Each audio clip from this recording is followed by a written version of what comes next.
Wenn eine Airline ein neues Flugzeug bekommt, ist das für die Abholer gleichermaßen hohe Verantwortung wie Freude. Okay, Taxi-Light, okay. So, Runway, Turn-off-Light. Auch ein eher kleiner Passagierjet kostet gut und gerne 50 Millionen $.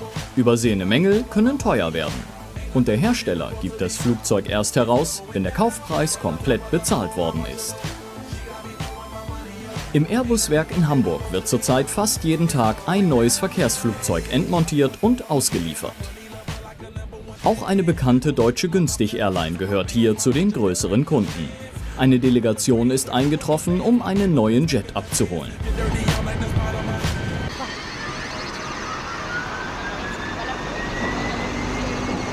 Der Airbus A319 ist ein Verkaufsschlager. Die Deutsche Fluggesellschaft hat bereits knapp 30 Maschinen in ihrer Flotte. Nun kommt eine neue hinzu. Ja, wir bekommen jetzt ein neues Flugzeug. Die ganze Firma ist natürlich gespannt. Die Piloten, die das neue Flugzeug fliegen dürfen. Die Passagiere, denen wir ein wunderbares neues Produkt anbieten können. Mit der neuesten Technologie, auch in Bezug auf Umweltschutz. Und da sind wir natürlich gespannt, wie sich das Flugzeug auch in der Praxis bewährt. Die Abnahme des neuen Flugzeugs dauert ein paar Tage. Der Zeitplan ist eng, doch alle Beteiligten kennen sich von früheren Abholungen und sind eingespielt. Die Maschine wird bereits dringend erwartet. Hallo Herr Petersen. Hallo Herr Snasch, herzlich willkommen in Hamburg. Ja, für mich ist also wichtig, dass wir in der zeitlichen Planung bleiben. Das heißt, heute muss unbedingt noch der Techniker das Fahrwerk anschauen. Ja. Dann die Triebwerke Wie gehabt. aufmachen, Anschließend alle kommen Seiten nochmal. Die Schächte dann noch, wenn wir auf der Ecke schon sind, Genau. dass wir uns die noch ansehen. Für uns ist es natürlich ganz wichtig, dass so eine Übernahme reibungslos und zügig funktioniert, dass die Qualität, die Verarbeitungsqualität so vernünftig ist, dass man nicht nachbessern muss. Denn wir erwarten neben diesem schnellen Übergabeprozess auch einen reibungslosen Übergang in den operationellen Bereich.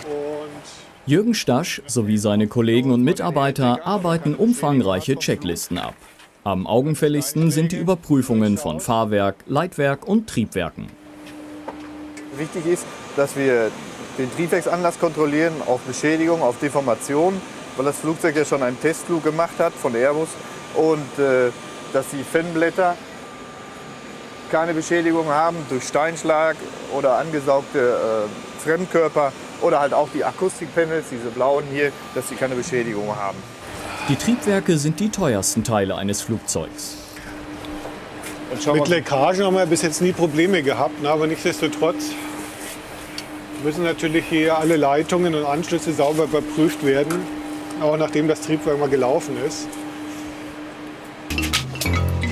Nach der technischen Abnahme dreht sich alles um das liebe Geld. Erst wenn er vollständig bezahlt ist, darf der neue Flieger Hamburg verlassen. Wir warten jetzt auf die Überweisung des Geldes und dann werden wir in der Lage sein zu unterschreiben und das Flugzeug als Eigentümer abzunehmen. Die Details haben wir alle besprochen, soweit auch vereinbart. Wir warten jetzt auf den entscheidenden Anruf, nämlich den Transfer des Geldes. Und in der Zwischenzeit könnten wir dann schon von Ihrer Seite die Acceptance unterschreiben. Und sobald wir den Anruf reinbekommen haben, werden wir die Bill of Sale unterschreiben und damit gehört das Flugzeug dann Ihnen. Okay. Ja, wie gesagt, das Geld wurde um 4:30 angewiesen, müsste halt in jedem Moment. Ja, Ich denke, ja, das das ist wird nur eine den Frage von Entscheidend ist der Anruf der Bank. Die hat ihren Sitz in New York und dort öffnen sich erst in diesen Minuten die Pforten. Die Abholer müssen sich gedulden.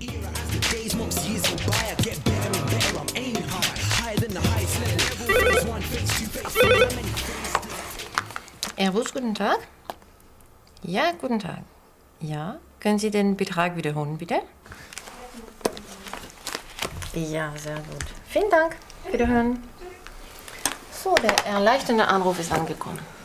Gut, dann bleibt uns jetzt nur noch die letzte Unterschrift, Bill of Sale. Und damit die Übertragung der Rechte an Sie.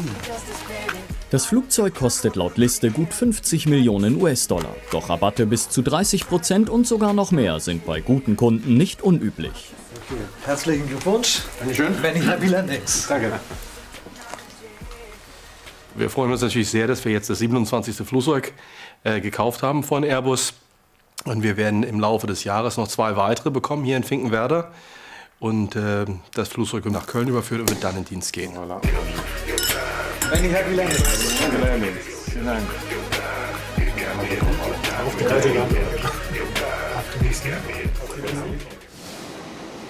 Am Tag des Überführungsfluges. Die neue Maschine soll so schnell wie möglich zur Heimatbasis am Flughafen Köln-Bonn geflogen werden.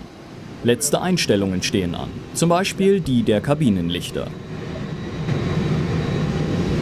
Es geht darum, dass die Fluggastraumbeleuchtung der entsprechenden Umgebungslichtes angepasst wird. Das heißt, wenn ich tagsüber fliege, habe ich eine helle Beleuchtung. Wenn ich nachts fliege, gerade für die Landung, wird bei vielen Airlines die Kabine abgedunkelt.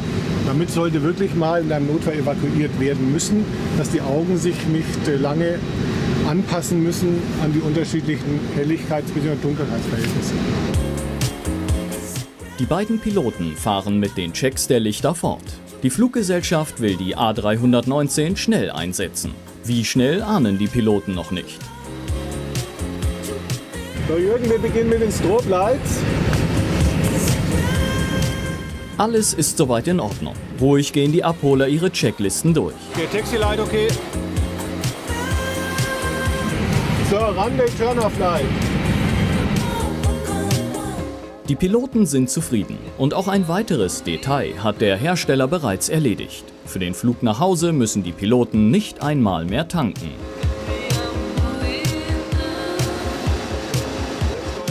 Treibstoff haben wir bestellt bei Airbus und die sind jetzt bereits betankt und auch gleichmäßig auf beide Tragflächen verteilt. Alles sieht nach einer ruhigen Übernahme aus. Es ist nicht so, dass man da jetzt in ein Abenteuer stürzt, wie vielleicht der eine oder andere sich da meint, sondern das Flugzeug ist vorher ja schon zweimal geflogen mit Airbus-Testpiloten. Da ist ein festes, vorgeschriebenes Programm abgearbeitet worden. Unstimmigkeiten sind abgestellt worden und erst dann steigt der Kunde mit dazu. Dann ein überraschender Anruf. Okay, das war unsere Verkehrszentrale aus Köln, die hat gerade angerufen, die hat gefragt, wann wir denn heute nach Köln kommen, weil sie schon beabsichtigen, das Flugzeug heute Abend auf einem Linienflug einzusetzen. Deswegen beschleunigen wir jetzt unseren Vorgang hier ein bisschen und fliegen dann sofort nach Köln, sobald die Papiere da sind und dann geht sie schon in den Service. Ne? Du musst Geld verdienen, das gute Stück. Nichts spricht gegen einen Einsatz bereits am heutigen Tag. Das Flugzeug ist auf Herz und Nieren getestet worden. Ohne Zeit zu verlieren, lassen die Piloten die neue Maschine aufs Vorfeld bringen. Dort werden sie die allerletzten Vorbereitungen abschließen. Doch im Grunde ist das Flugzeug nun bereits einsatzklar. Der Bau eines Airbus A319. Von der Erstellung des ersten Kleinteils bis zur Auslieferung dauert rund 9 Monate. Die Endmontage nimmt hingegen nur einige Tage in Anspruch. Peter Tötz beaufsichtigt als Prüfer die Endmontage. Er kontrolliert im Auftrag der Airline den Baufortschritt, sodass Mängel frühzeitig behoben werden können. Ich gucke praktisch mehr oder weniger nach, ob die Isolierung richtig angebracht worden ist, ob irgendwo Kabel noch scheuern. Wichtig ist, dass in dem Bereich die Isolation richtig angebracht worden ist und es sind im Großen und Ganzen Kleinigkeiten, die man halt noch mal findet, wo man sagt, okay, da könnte man vielleicht das Kabel noch mal woanders fester machen. Peter Tötz macht den Job schon 10 Jahre lang. Er kennt die Technik des Flugzeugs bestens und weiß, auf welche Dinge er besonders achten muss. Moin! Hi. Wir haben hier eine Freigabe Lichtband. Aha. Irgendwie was Besonderes gewesen? Keine Schwierigkeiten. Kein Problem. Thorsten, kannst du mal kommen? Mal hier die Blindabdeckung hier von dem Duct. Ja. Kannst du vielleicht die Schelle dann noch mal ein bisschen anziehen? Der dreht sich. Ja. Na, machst du gleich, ne? Guck mir dann noch mal an. Krieg mal was ran, mach ich gleich. Ja. In der Regel sind es einfache Dinge, die Peter Tötz findet. Da ist die Schelle, sagen wir mal, nicht fest genug angezogen. Das heißt, diese Blindkappe, die dreht sich hier immer noch. Und das sollte an für sich nicht sein. Nämlich, es könnte mal sein, dass die Kappe eventuell der Plug rausfliegt und dann haben wir natürlich da einen Frischluftverlust. Wenn der Kunde etwas beanstandet, dann soll er das halt mit einem roten Tape markieren und dann wissen mehr oder weniger die Techniker Bescheid, dass da halt eine Beanstandung noch vorliegt. So, kannst du dir angucken. Fertig?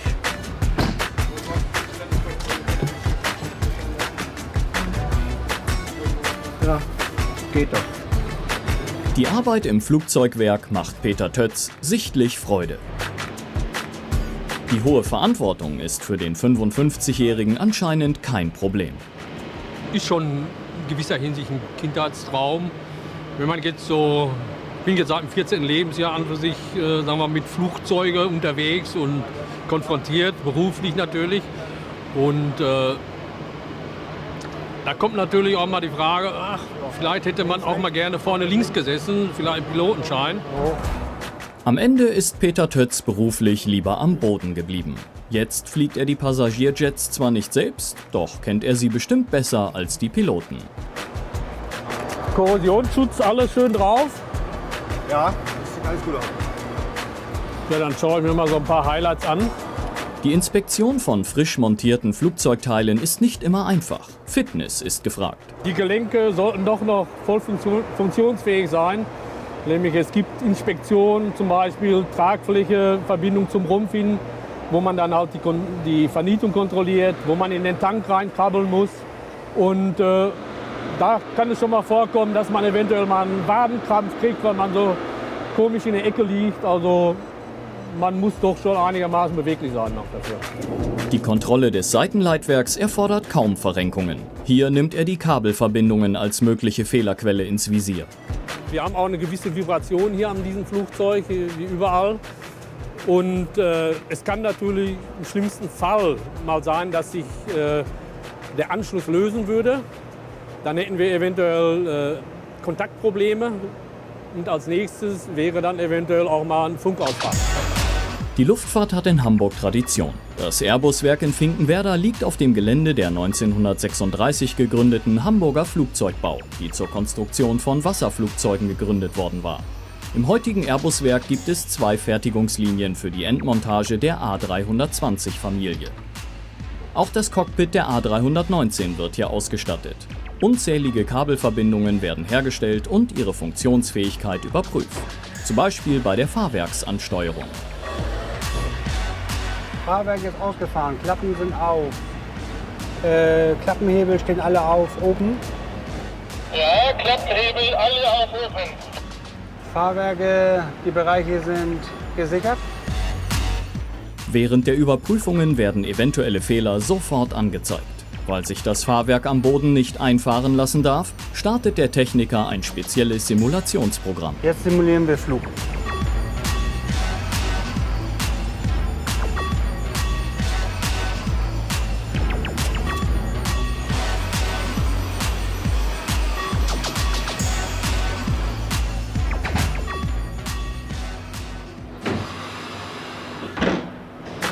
Peter Tötz trägt seinen Teil dazu bei, dass die Kunden ein sicheres Flugzeug bekommen.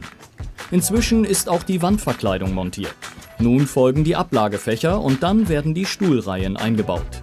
156 Plätze in der Economy Class. Und auch die wird Tötz später im Auftrag seiner Fluggesellschaft testen. Gut, man sieht ja auch, was die Kabine jetzt für einen Fortschritt gemacht hat gegenüber heute Morgen. Da ist ja schon einiges passiert jetzt. Ne? Peter Tötz ist zufrieden. Wenn das Flugzeug hier diese Produktionshalle verlässt, dann sieht wahrscheinlich Airbus das Flugzeug nicht mehr wieder. Bloß wir müssen mit dem Flugzeug tagtäglich leben und wollen natürlich ein schmerzfreies Flugzeug haben. Und natürlich auch ein schönes. Deshalb kommt die A319 nach der Montage in die Lackiererei und erhält ihr Make-up. Eine Woche dauern die Arbeiten. Nach der Grundierung werden alle Übergänge sauber abgeklebt.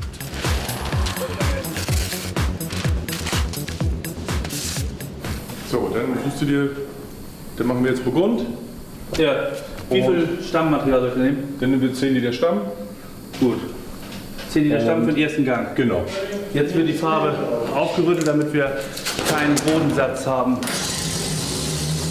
Für den Passagierjet werden ein paar 100 Kilo Farbe benötigt.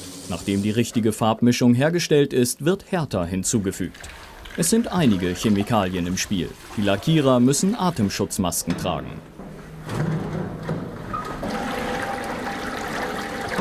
Man merkt schon, wenn man aus Urlaub kommt, dass also die Gerüche dann hier wieder extremer sind, wenn man herkommt.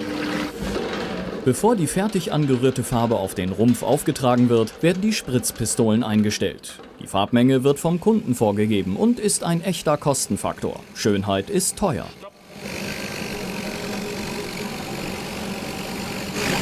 Jetzt sagt uns aus, dass wir genau 130 Milliliter für 30 Sekunden Durchlauf haben. Das heißt, die Viskosität stimmt und wir bringen genau die richtige Menge Material drauf, die für den ersten Gang nötig ist. Es kann losgehen. Attacke!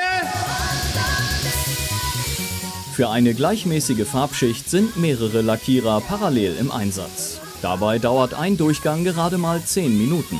Dann muss der Lack 13 Stunden trocknen. Nach 7 Tagen haben die Lackierer ihren Job beendet. So, Peter, sind wir? Der neue Flieger wird das Airbus-Werk in Finkenwerder in Kürze verlassen und noch heute in Dienst gestellt. Ist schon ein ganz besonderer Augenblick, ein nagelneues Flugzeug bei Airbus zu übernehmen. Alleine schon, wenn man hier reinkommt und riecht, wie nagelneu alles riecht. Das Leder ist wie wenn Sie ein neues Auto kaufen und auch das erste Mal einsteigen, ist vergleichbar. Doch bevor es losgeht, müssen noch einige Dinge erledigt werden. Jetzt wird der Tisch ganz kurz gereinigt, fettfrei gemacht, weil da kommt unsere bordeigene Checkliste drauf, die wir tagtäglich benutzen. Das steht für jegliche Flugphase, bevor man startet, nachdem man gestartet ist, welche Schalter wir hier im Cockpit benutzen müssen. Die Piloten haben im Cockpit der A319 relativ viel Platz und werden von ausgereiften Systemen unterstützt. Doch nicht alles, was sie brauchen, ist bereits eingebaut. Jedes Flugzeug hat ja sein eigenes Flugzeug-Mobiltelefon, damit wir im Turnaround auch unsere Crews immer erreichen können und damit die Crews auch zur Not telefonieren können, wenn sie irgendwas benötigen. Das hat auch einen festen Stauort, das ist ja auf der linken Seite vom Kapitän. Und jedes Flugzeug hat seinen eigenen Pinsel. Und zwar dafür, wenn kleine Verschmutzungen auftreten in den kleinen Fugen hier, dann kann man die sofort entfernen. Jetzt fehlen nur noch die frisch gedruckten Sicherheitshinweise für die Sitztaschen. Dann ist auch die Kabine fertig. Ja, Wie weit bist du? ja, so gut wie fertig. Alles wunderbar. Alles, Alle Unterlagen da in den Kisten alles und so perfekt weiter? da. Und müssen noch ein paar Kabinen-Items machen und dann sind wir fertig. Wie lange braucht ihr ungefähr noch? Knappe Stunde noch, dann können wir loslegen. Die beiden Piloten sind seit Jahrzehnten im Liniendienst unterwegs. Ein nagelneues Flugzeug in Empfang zu nehmen und zu überführen, ist aber auch für sie immer wieder ein tolles Gefühl. Es ist natürlich immer ein Riesenereignis. Sie riechen ja selber noch den Geruch. Es riecht alles nach neu. Die Sitze sind noch nicht durch. Die Türen sind geschlossen und die Triebwerke werden gestartet. Zum Abschied sind Repräsentanten des Herstellers gekommen. Sie werden das Flugzeug hier nicht mehr wiedersehen.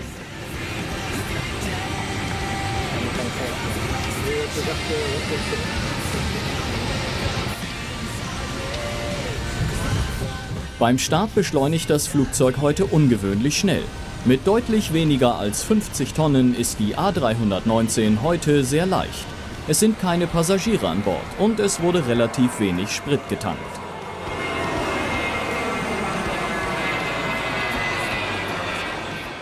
Auch die Reiseflughöhe wird heute ungewöhnlich schnell erreicht. So leicht wird der Flieger womöglich nie wieder unterwegs sein.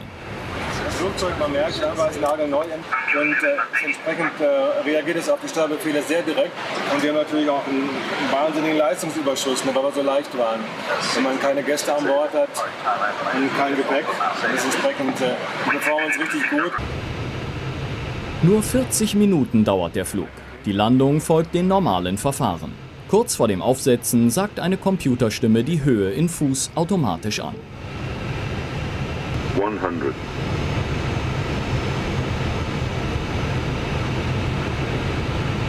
50, 40, 30, 20, retard, retard, retard, retard.